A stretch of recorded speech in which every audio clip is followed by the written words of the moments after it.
Bagues, bracelets, colliers, pour ne citer que cela, autant de parures qui prennent vie dans les mains du bijoutier joaillier, appelé communément bijoutier tout court.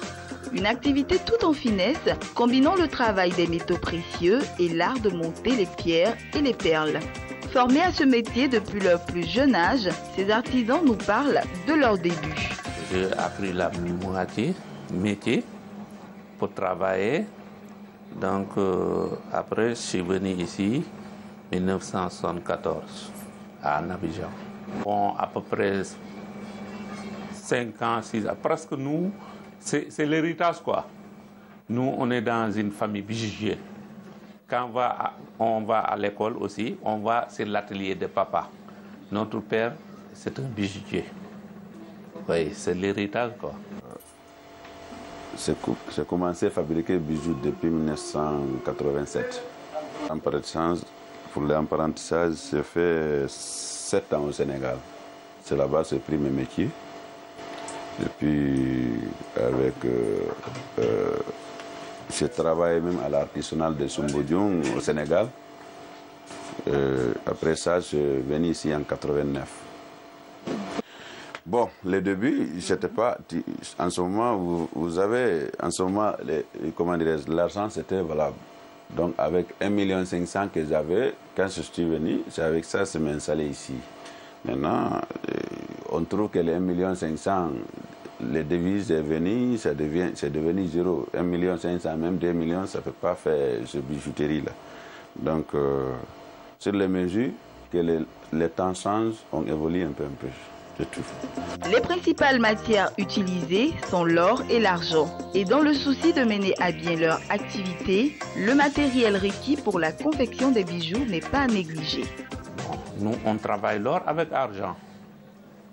Bon, il y a les matériels, bon, des pinces, et des enclumes, bon, des marteaux, bon, tu vois, avec salimo à gaz, voilà, tu vois, etc., quoi. On travaille argent blanc, or. Bon, en fait, il y a beaucoup de couleurs. Il y a or gris, il y a or jaune, il y a or rose. Il y a 3 couleurs de l'or. Il y a qualité, il y a 22, il y a 18, il y a 14, il y a 24 carats. L'or, c'est les 3 qualités-là qui les gens vraiment appliquent beaucoup. Les prix des bijoux dépendent des coûts des pierres précieuses fixés à l'international. Mais souvent, les clients marchandent un peu pour se voir réduire leurs marchandises. Enfin, ça dépasse le coût de l'or. Bon, des fois, ça augmente. Bon, des fois, ça diminue un peu. Mais il n'y a pas trop grande différence, quoi. Voilà. Ça dépasse sur le matière, quoi. Des fois, ça manque. Jusqu'à des gens qui nous vendent le matière, alors ils augmentent ça. Voilà. Ça dépend, quoi. Des fois, ça varie. Différence de 1000 francs, 2000 francs, sur le gramme, quoi. Nous, on vend sur le gramme. Ça dépend. Il y a des bijoux qui vaut jusqu'à 2 millions, 1 million. Hein? Bon, bijoux en or, bon, il y a 50 000. Oui, 50 000. Oui. Ça, comme ça, c'est un bracelet. Ça, c'est en argent. Ça coûte 40 000. Voilà. Si c'est or, tu es dans les 300. Ici, patients et minutieux, les bijoutiers possèdent l'habileté manuelle nécessaire au façonnage des plus belles pièces. Tout au long de leur carrière, ils doivent se former aux nouvelles techniques. Ils travaillent très souvent au 10e de millimètre près.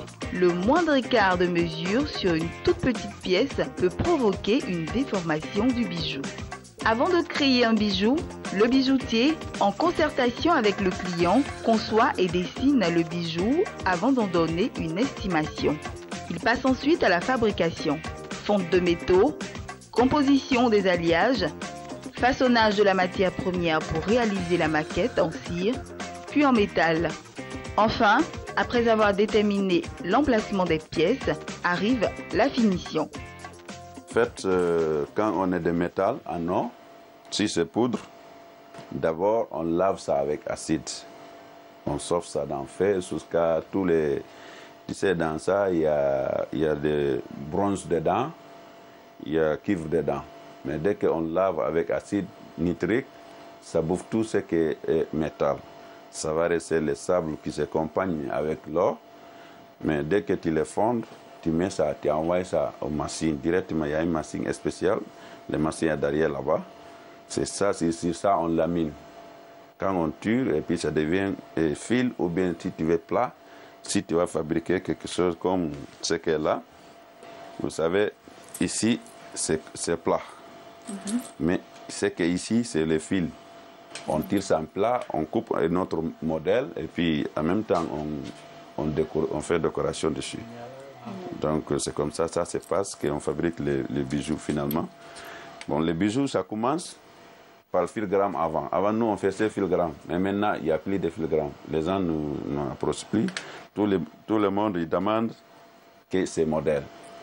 Ce modèle, c'est un modèle. On ne peut pas dire que c'est très facile à faire, mais c'est mieux que les filigranes. Les filigranes, ce n'est pas tous les bijoutiers qui peuvent faire les filigranes maintenant. Parce que les filigranes est déjà disparu. Mais c'est-à-dire, quand il y a l'or, tu fonds ça. Tu fonds ça avec le four là. Donc, tu vas à la machine. Il y a des machines qui tirent ça. Donc, après, c'est toi qui vas s'asseoir sur la table pour voir le bijou que tu veux. Et puis, tu fabriques avec la main. Rien que la main, hein, quand même. Ouais. Quand il a fini, donc il y a les machines pour le faire briller avec l'acide, avec tout ça là. Ouais.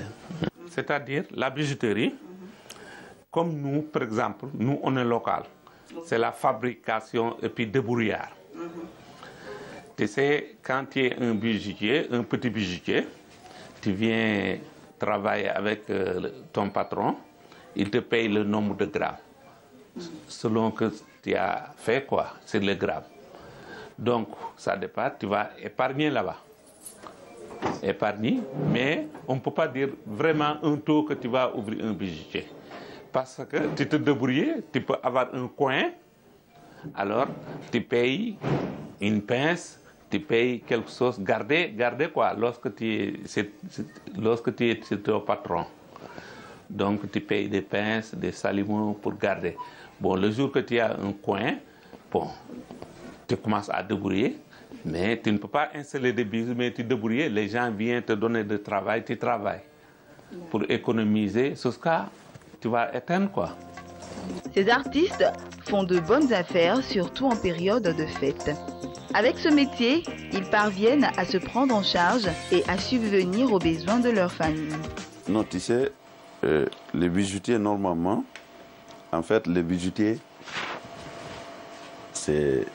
son affaire, c'est un peu difficile à dire directement parce que là, aujourd'hui, on va passer toutes les journées, on ne voit même pas un client. Mais demain, on peut avoir un client important qu'on peut plus encore gagner que tout ce qu'on gagne, on doit gagner dans 2 jours, on peut gagner ça en 1 jour. Ça peut faire une semaine, tu ne gagnes rien. Ça peut faire une semaine continuellement, chaque jour tu gagnes. Donc c'est comme ça. Affaire de bijouterie, c'est un peu difficile à expliquer parce que le temps change, tout change. Voilà. Bon, en fait, la plupart, c'est quand on dit c'est la fête de, comment dirais-je, la fête de mai, ou bien on dit que c'est quand c'est Saint-Valentin, là on gagne. Tout le monde vient prendre pour sa femme, pour sa copine, dans ces conditions, on gagne un peu. On est arrivé à sortir parce qu'on paye location, on paye patente, on paye toutes les choses. Donc quand même, on ne peut pas dire que c'est ça aussi, on vit avec notre famille. Si, nous quand même, nous, depuis qu'on est dedans, donc on s'est sorti quoi. Donc on nourrit nos enfants avec mes femmes, avec tout, mais bon, mon staff quoi. Ouais, on peut sortir quoi dedans. En tant qu'artisans, ils sont capables de concevoir leur propre création ou de reproduire des bijoux anciens. À eux de rester à l'écoute des tendances du marché. Les bijoutiers, après avoir achevé la fabrication des bijoux, les exposent ou les livrent en gros à des détaillants qui à leur tour les revendent. C'est comment se vendre dans ce temps. Je suis quitté au Sénégal. Je suis venu voir mon grand frère. On a travaillé dans 5 ans. Il m'a laissé, il m'a donné l'argent. Aussi, je me dis, il faut aller, je suis fait pour toi. Voilà, je suis commencé à faire pour moi. Bon, Dieu a fait que j'ai choisi la bijouterie. J'ai commencé là-bas à Dakar, Soumbédioune, jusqu'à je me suis venu ici pour retrouver mon grand frère, jusqu'à Dieu fait que j'ai mon propre compte. Ici, c'est pas... Ici, je peux le qualifier un truc artisanal. Quand il s'agit de l'artisanal, il n'y a pas de prix fixe. C'est comme de l'art. L'art n'a pas de prix. Voilà. Déjà, ceux qui viennent ici, minimum, ils connaissent combien ça coûte le gramme d'argent, combien ça coûte le gramme d'or. Mais quand tu viens, si tu pèses, ça fait 20 grammes, ça fait 20 grammes, il y a 25 grammes, automatiquement, il a l'idée de prix. Bon, si tu peux diminuer, tu diminues, si tu ne peux pas. Ça. En tout cas, ce n'est pas comme le pharmacie, là, ou bien les supermarchés. Sincèrement, on rend gloire à Dieu ce point-là, on dit Dieu merci, hein, sincèrement. Parce qu'il y a des gens, quand ils nous voient, la manière qu'on voit des personnes qui réussissent, on est fiers d'eux. Il y a d'autres aussi, quand ils nous voient aussi, ils sont fiers de nous. C'est comme ça. On ne regrette pas. Tu sais, pour commencer, bon, tu sais, il y a des gens qui fabriquent à l'atelier, qui viennent vous donner. Si on vous donne, vous exposez. Quand vous vendez, vous allez payer. Si, supposons, vous avez des commandes, il y en a à l'endroit, il faut aller payer de l'or. Là-bas aussi, quand tu demandes, on te donne de l'or en crédit. Vous travaillez libéré, après on te rend ton argent. C'est pour ça qu'on travaille. C'est un travail, c'est difficile pour avoir fonds complément pour travailler, c'est un peu difficile. Il faut travailler par les connaissances avec confiance, quoi. Parce qu'il y a des gens qui vendent l'or, mais nous, on vend, quand on a fabriqué finalement, on achète, on revend. Il y en a aussi qui fabriquent, qui veulent nous donner. Comme c'est nous qui sommes en 6 places, on vend les gens qui ont envie de porter. Non, il n'y a pas de cours fixe. Parce que l'or, ça, des fois, regarde, actuellement, c'est baissé. Mais il y a un moment, ça augmente. Supposons que vous allez en Europe, vous payez de l'or, le cours mondial te donne le prix. Aujourd'hui, les prix s'étendent. Tu payes le soir, le lendemain, tu reviens, on dit c'est augmenté ou bien c'est descendu. Oui. Ça dépend. Si vous avez beaucoup de clients, tu peux en sortir. Mais si vous n'avez pas beaucoup de sorties, tu ne peux pas en sortir. Si ça ne marche pas, tu es obligé de fermer. Il faut avoir des clients faits en bonne qualité. Parce que l'or aussi, il faut faire un bon travail. Avant, c'était en décembre, les nouvelles. Nouvel an, donc, Nouvel an, ça marchait beaucoup. Mais pas maintenant aussi. Hein. Nouvel an, avant, on avait beaucoup de clients. Mais présentement, là, c'est un mollo, quoi. Conscient du fait qu'il n'y a pas de saut métier et que chaque personne en âge de travailler doit apprendre un métier en vue de se prendre en charge et d'être indépendant, les fabricants de bijoux ainsi que les vendeurs vous livrent ce message. Les jeunes, moi j'encourage toujours les jeunes, mais tu sais, il y a une habitude ici. Quand tu vas à l'école, bon, tu as un certificat ou bien tu as un brevet, donc tu ne peux plus travailler, prendre un métier. Or que métier là, rien ne tarde. Et puis, bon, pour avoir le métier, c'est un peu dur. Tu ne peux pas rentrer dans le métier pour avoir l'argent tout de suite. Les jeunes de maintenant, ils sont pressés. Mais pour avoir un métier, il faut patienter. Il faut apprendre ça. Tu peux sortir. Moi, je conseille toujours les jeunes d'apprendre le métier. Si ce n'est pas manosserie, ou bien menuisier, ou bien bijoutier, ou bien mécanicien, alors d'apprendre le métier. Tu sais, quand tu as ton métier, tu as toujours le capital. Toujours, tu peux avoir des choses. Peut-être tu vas avoir beaucoup d'argent, mais tu n'as jamais souffrir. Ouais, tu gagnes toujours ton pain. Voilà. Moi, je conseille toujours les jeunes d'aller apprendre le métier, le bureau là. C'est pas tout le monde qui peut rentrer dans le bureau. Ouais. Tout le monde doit avoir un métier pour travailler. Comment dirais-je, ce que je vais conseiller les jeunes, n'a qu'à prendre les métiers, même s'ils sont fait à l'école.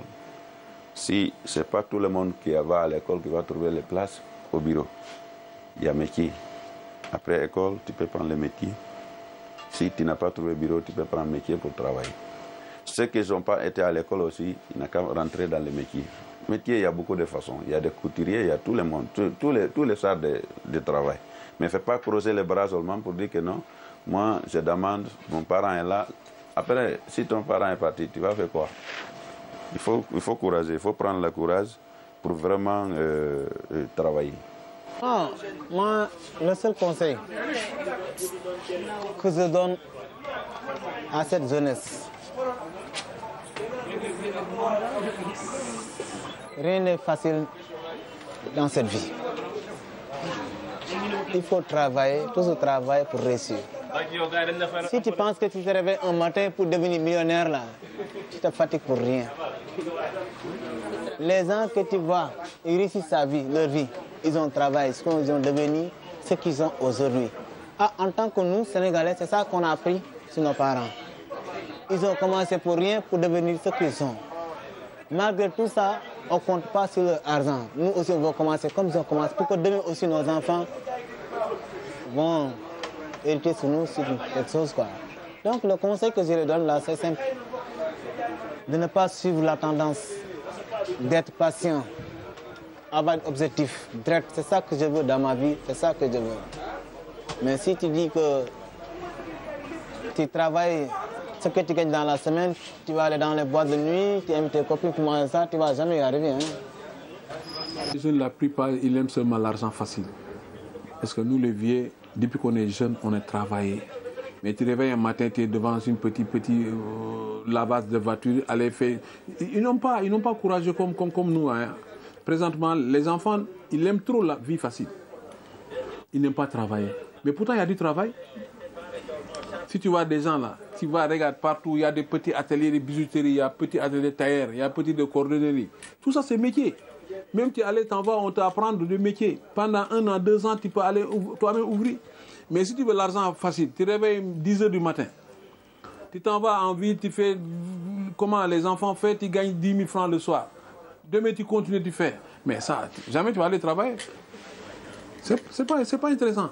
Moi, je veux que les jeunes aillent travailler, aller chercher des métiers. C'est le métier qui est important. Quelqu'un qui n'est pas de métier, même tu peux avoir des diplômes, mais aller avoir métier caché. Tu peux aller quelque part, ton diplôme ne sert pas. Moi, je vis des amis qui travaillent avec qui sont diplômes, au moment où ils ont des problèmes, c'est mes beaux. Je dis, bon, viens, voilà un atelier, allez poser. Le jour qu'on l'a nommé chef Air Afrique, me dit, c'est pas vrai. Tu travailles à Cocody, je dis, oui, je faisais des bijoux. Et avec tes diplômes, je dis, mais c'est nous, c'est comme ça. Tu as diplôme et tout ça là, commerce, il faut le faire. Les jours que ça ne va pas là-bas, tu quittes ça dans notre pays, on dit, ce travail marche. Tu peux avoir de l'argent. Si on prend tout ça, mais sur l'État, c'est compliqué. L'État ne peut pas tout faire. Hein. Il existe un adage bien connu qui dit, et je cite, « Il n'y a pas plus sourd que celui qui refuse d'entendre ». J'ose croire que nous nous sommes bien compris. À bon entendeur, salut.